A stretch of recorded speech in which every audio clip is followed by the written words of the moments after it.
악인들은 꾸고 갚지 아니한다. 그러나 의인은 은혜를 베풀고 주는도다 그랬어요.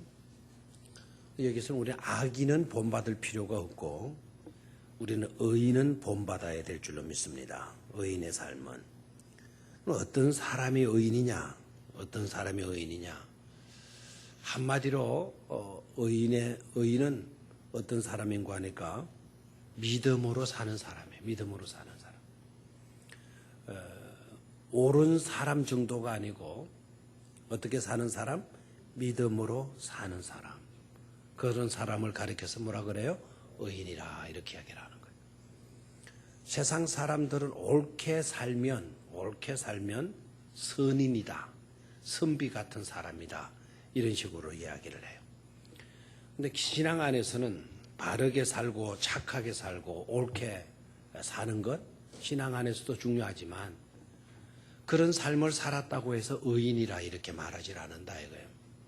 그렇게 사는 삶보다도 더 중요한 것이 있는데 그 중요한 것이 바로 뭔가 하니까 믿음으로 사는 거예요. 믿음으로. 그럼 믿음으로 사느냐 믿음으로 살지 못하느냐에 따라서 선인과 의인과 악인으로 나누어지게 되는 겁니다. 저와 여러분들은 도덕적인 어떤 행실 때문에가 아니고 예수 그리스도를 믿는 믿음, 하나님을 믿는 그 믿음으로 의인이 되어진 것을 기뻐하시고 의인으로서의 삶을 잘 감당할 수 있기를 축원합니다. 자, 의인의 삶을 대조시키면서 어떻게 구별을 하는가 하니까 먼저는 하나님께서 이렇게 여기는 자, 그리고 의인의 삶을 통해서 의인이 사람들에게 어떤 관계를 갖고 사는가 라는 것으로 대조를 시키면서 말씀을 하고 있어요. 자, 그럼 의인은 어떤 사람이냐? 의인은 어떤 사람이냐? 자, 21절을 보니까 악인은 꾸고 갚지 아니하나 의인은 어떠하다 그랬어요? 은혜를 베풀고 주는도다. 22절을 보니까 주의 복을 받은 자들은 어떠하다 그랬습니까? 땅을 차지한다. 그러나 주의 저주를 받은 사람은 그 땅에서 어떻게 된다? 끊어지리로다 그랬어요. 그럼 의인은 어떤 삶이냐? 주님께로부터 복을 받은 삶이 되어지는 거다라는 거예요. 주님께로부터 뭐를 받는 삶? 복을 받는 삶. 그게 바로 의인의 삶의 특징이라는 거예요. 믿음으로 사는 사람들의 특징이 바로 뭐라고요? 하나님께로부터 뭐를 받는 삶? 복을 받는 삶이라는 겁니다. 하나님께로부터 복을 받는 삶. 여러분 그런 복을 받고 삽니까? 예. 아멘이 아닌 사람들은 살지를 못하고 있다는 거죠. 그래 괜찮아요. 그런 삶을 살지 못한 나의 의 때문에 내 의 때문에 우리가 의인의 삶을 사는 것이 아니라 그랬죠. 그렇죠? 믿음으로 사는 삶을 보시고 하나님은 우리의 삶을 어떻게 여겨주신다고요? 의롭게 여겨주신다 이 말입니다. 그래 내 삶이 비록 하나님의 수준에 미칠 수도 없잖아요. 일반적인 도덕적인 수준에 설사 미치지 못한다고 하더라도 하나님께서는 나를 사랑하시고 나를 긍휼히 여기시고 나를 도와주셔서 복을 받는 삶을 살아갈 수 있는 그런 특권을 주셨다는 사실이에요. 그런데 딱 걸리는 게 있죠. 하나님의 복을 받은 자들은 뭐를 차지하고 그랬어요? 땅을 차지하고. 이 말은 좋기도 하고 부담도 되기도 하잖아요. 땅을 차지한 사람들은 참 좋아하는 구절이 돼요. 주의 복을 받은 사람들은 뭐를 차지하고? 땅을 차지하고. 우리 교회는 땅에 대한 욕심이 별로 없는 것 같아요, 교인들이. 그런데 신약 성경을 보면 땅을 차지하는 사람들은 어떤 사람들이라 그랬죠? 온유한 사람들이 뭐를 차지한다? 땅을 차지한다. 그래, 온유한 사람들이 땅을 차지한다.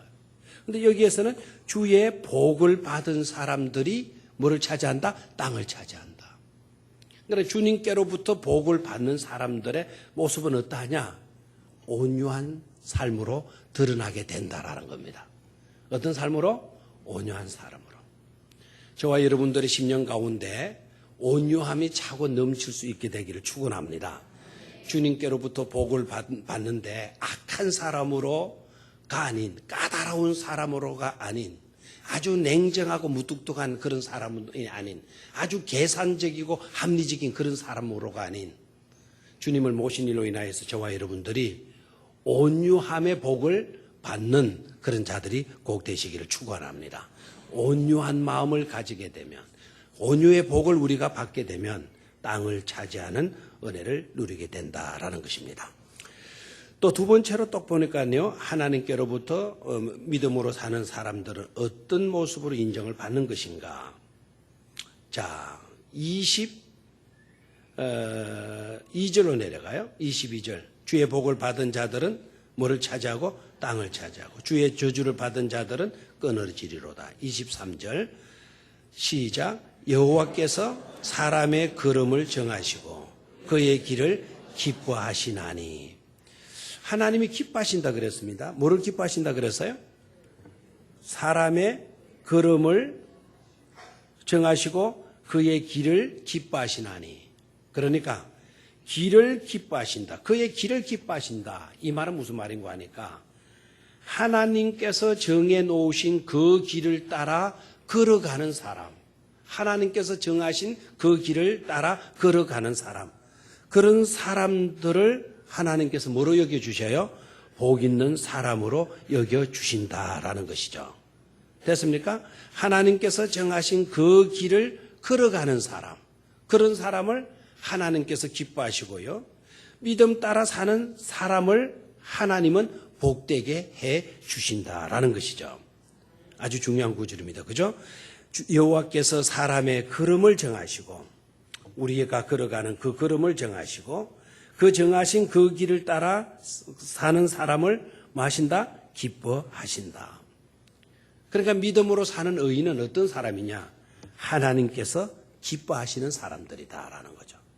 하나님 왜 그들을 기뻐하시나요? 믿음 따라 하나님이 정하신 길을 걷고 정하신 길 따라 살아가는 삶이기 때문에 하나님께서 그들을 기뻐하신다라는 것입니다. 자, 24절로 내려가요. 기뻐하는 것으로 끝나지 않고 24절에 보니까 그는 넘어지나 아주 엎드러지지 아니함은 여호와께서 그의 손으로 뭐 해주신다 그래서요? 붙들어 주신다.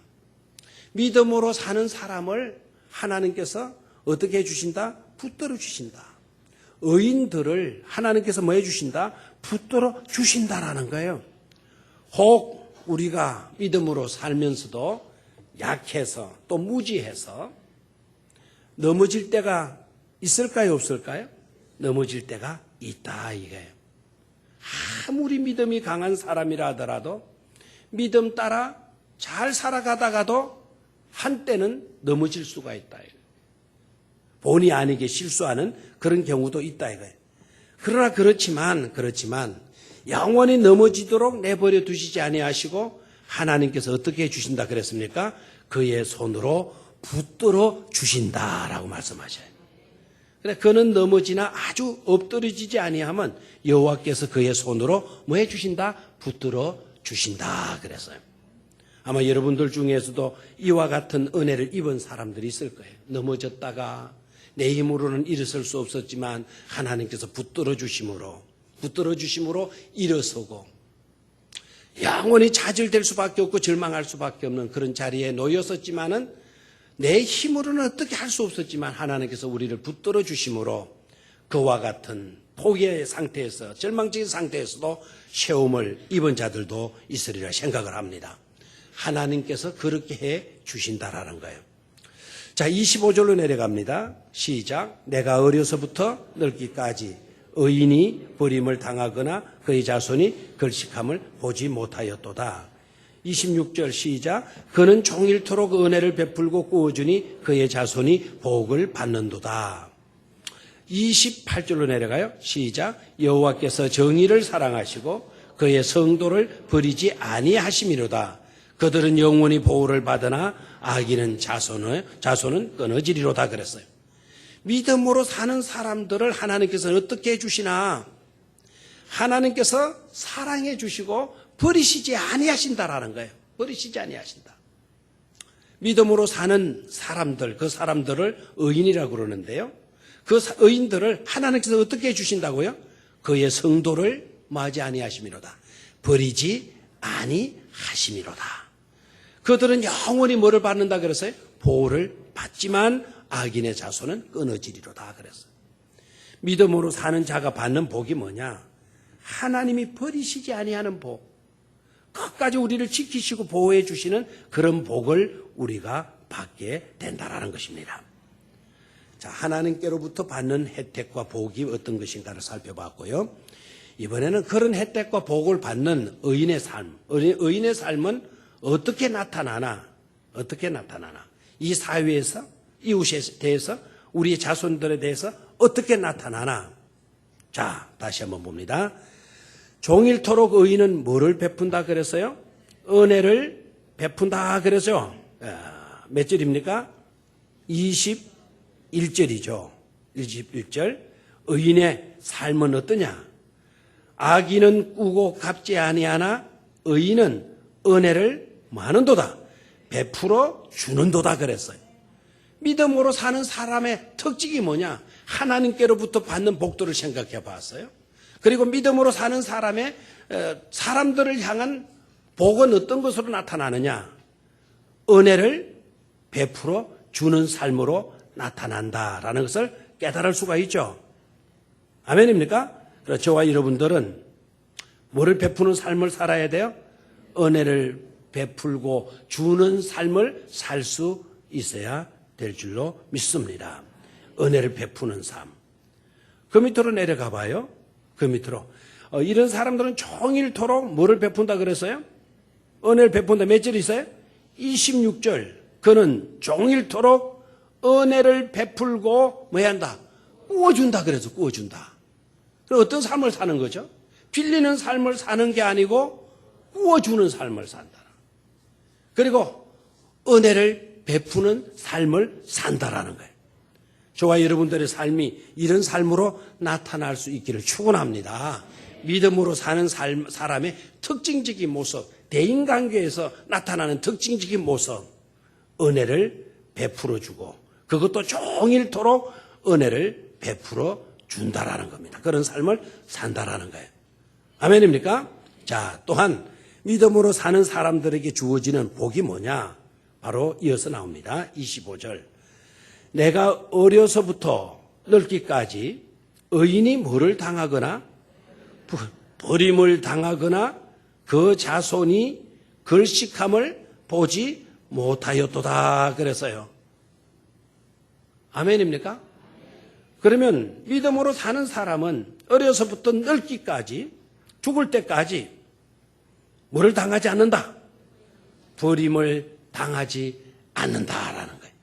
여러분 어떻습니까? 살 동안에는 버림을 안 당하다 죽고 난 뒤에 버림을 당하는 거 괜찮습니까? 어때야 돼요? 살 동안도 버림을 당하지 말아야 되겠지만 죽고 난 뒤에도 버림을 당하는 우리가 되어져서는 안 되겠죠. 어떻게 보면 죽고 난 뒤에 버림을 당하지 않는 삶을 살 수 있어야 돼요. 이 땅에는 좀 없이 살았다 하더라도 부모로부터 버림받고 친구로부터 버림받고 성도로부터 버림받고 설사 그런 꼴을 당하였다 하더라도 죽어서는 하나님께로부터는 뭐 하지 말아야 돼요? 버림받지 말아야 돼요. 자, 내가 어려서부터 늙기까지 의인이 버림을 당하거나 그의 자손이 걸식함을 보지 못하였도다. 사는 날 동안 절대로 의인은 뭘 당하지 않는다? 버림을 당하지 않는다. 그럼 죽고 난 뒤에는 어떻게 된단 말이냐? 그 뒤에 나와 있죠. 28절에 그들은 영원히 버리지 영원히 뭐를 받는다? 보호를 받는다 그랬죠. 그 앞에는 그의 성도를 뭐하지 아니함이라 버리지 아니하심이로다. 그들은 영원히 뭐를 받으나? 보호를 받으나 그랬어요. 그러니까 우리는 죽고 난 뒤에도 절대로 버림받을 일은 없다라는 것을 깨닫기를 축원합니다. 믿음으로 사는 사람들의 특징적인 요소죠. 자, 그런데 여기에서 어려서부터 늙기까지 버림을 당하지 않는다는 이 말은 아까 대인적인 관계 속에서 말하잖아요. 우리들의 대인적인 관계의 삶은 이 땅으로 끝나잖아요. 맞습니까? 하나님의 나라 이르면 우리가 다 신령한 몸으로 거듭나기 때문에요. 거기서는 문제될 것이 없어요. 그렇지 못한 이 세상에 사는 날 동안 이 육을 가지고 있는 동안에는 수없는 문제를 우리가 안고 있는 것이죠. 되나요? 그렇기 때문에 이 땅 위에 사는 동안 절대로 뭐를 받지 않는 삶, 버림을 받지 않는 삶이 귀하고 복된 것이 되어지는 줄로 믿습니다. 근데 의인에게 그와 같은 복을 주심하고 약속을 하셨죠. 마지막 세 번째. 이 땅에 의인들이 가지게 되는 축복, 은총은 어떤 것인가? 26절을 봐요. 그는 종일토록 은혜를 베풀고 꾸어주니 그의 자손이 뭐를 받는도다 그랬습니까? 복을 받는도다 그랬어요. 이 말씀이 꼭 여러분들에게 해당되는 말씀이 될 수 있기를 축원합니다. 자, 어떤 삶을 살 때 우리의 자손이 복을 받게 된다고요? 종일토록 믿음의 사람들은 뭐를 베풀고 은혜를 베풀고 뭐 한다는 거죠? 꾸어주는 삶을 산다라는 거예요. 아, 목사님, 요새가 어떤 세상인데 아이고 베푸는 삶을 살고 꾸어주는 삶을 산단 말입니까? 바보 아닌 이상 그런 삶을 살아서는 안 되는 겁니다. 뭐 이렇게 이야기를 하는 사람도 있어요. 여러분, 이 세상이 아무리 악하고 계산적인 그와 같은 세상이라 하더라도, 이기주의적인 그와 같은 세상이 되어져 버렸다 하더라도, 그래도 성경 말씀은 진리예요. 은혜를 베푸는 자가 잘 되게 되어져 있어요. 누군가에게 혜택을 줄 수 있는 사람이 복 있는 사람이 될 수가 있는 거예요. 구워줄 수 있는 사람, 그래서 떼임을 당한다 하더라도 구워주는 사람이 오히려 복이 있지, 빌리는 사람이 복이 있습니까? 그런데 여기 보십시오. 은혜를 베풀고 꾸어주니 그의 자손들이 뭐를 받는도다? 복을 받는도다 그러잖아요. 우리 당대에는 뿌렸다 하더라도 거두지 못할 수가 있어요. 우리 당대에 사과나무를 심어 놓았지만 우리 당대에는 그 사과나무 열매 하나도 못 따먹을 수가 있어요. 그러나 여러분 보십시오. 그렇게 심어 놨더니 우리의 자손들이 뭐를 받는도다? 복을 받는도다. 우리의 후손들이 그 언젠가 그 사과나무를 따먹고, 야, 이 사과 너무 맛있다. 기통차게 달고 맛있다. 막 그것을 먹으면서 굉장히 행복해하는 우리의 후손들이 될 수 있다라는 것 아닙니까? 우린 절대로 은혜를 베푸는 삶을 소홀히 하지 않기를 축원합니다. 꾸어주는 삶을 인색하게 여기면서 꾸어주는 삶을 제한하지 않게 되기를 바라요. 오히려 풍성하게 나눠줄수록 우리 당대도 넉넉할 뿐만 아니라 우리의 후손들까지 잘 되게 되는 은혜를 입는 것임을 깨닫기를 축원합니다. 제가 얼마 전에 그 텔레비전에 보니까 어떤 분이 나와서 간증을 하더라고요. 그게 아마 CTS인가 모르겠는데 간증 프로그램이더라고요. 근데 그분이 사업을 지금 해가지고 사업이 18개인가 뭐 그 된대요. 엄청나게 사업을 잘하고 있는데, 그런데 그 사업에 내 사업처를 어떤 사람들에게 그 형제들에게 나눠줬대요. 그게 아마 이제 화제가 되어가지고 그 방송에 나와서 간증을 하는 것 같았는데, 그런데 어떻게 당신 회사를 내게나 이렇게 내어줄 수가 있었습니까? 그런 질문을 그 사회 보시는 분이 하시는 것 같았어요. 그것도 자기가 10몇 개 되는 그 사업체 중에 제일 경영 상태가 좋은 그 회사를 위에서부터 내 회사를 잘라가지고 남에게 주었다라는 거예요, 남에게. 근데 남에게 주었는데 왜 주었냐? 그 질문에 그 사장이 회장이라든가 그 회장이 장로님이신데 그런 장로가 단정을 하더라고요. 내가 사실은 내 회사를 떼어주지만 내가 받은 은혜에 생각하면 이건 아무것도 아닙니다.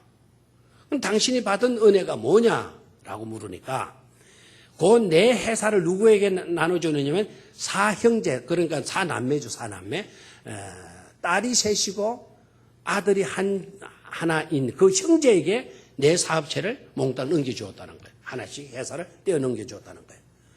그러면은 그 회사를 인수받은 그 사형제, 사남매, 딸이 셋, 남자가 하나인 그 형제들은 누구였느냐?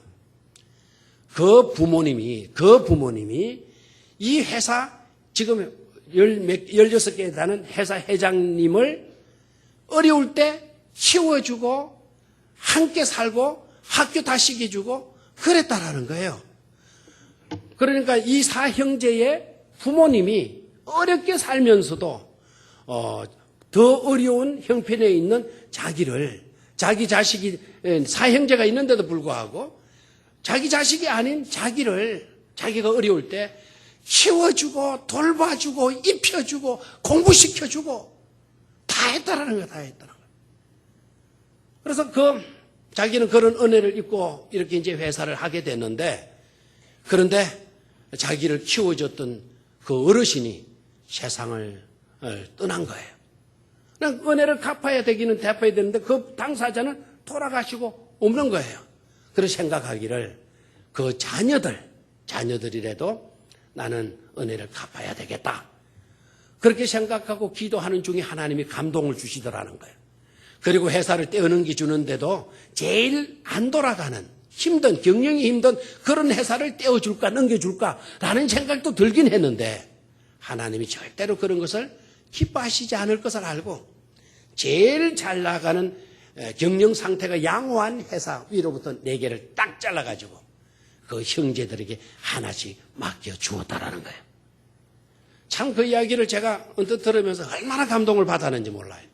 그렇게 내 회사를 떼어가지고 그 자녀들에게 넘겨준 그 장로님이 훌륭하기보다 이 내 자녀를 키운, 어려움 속에서도 키운 그 부모가 참으로 위대한 믿음의 사람이로구나.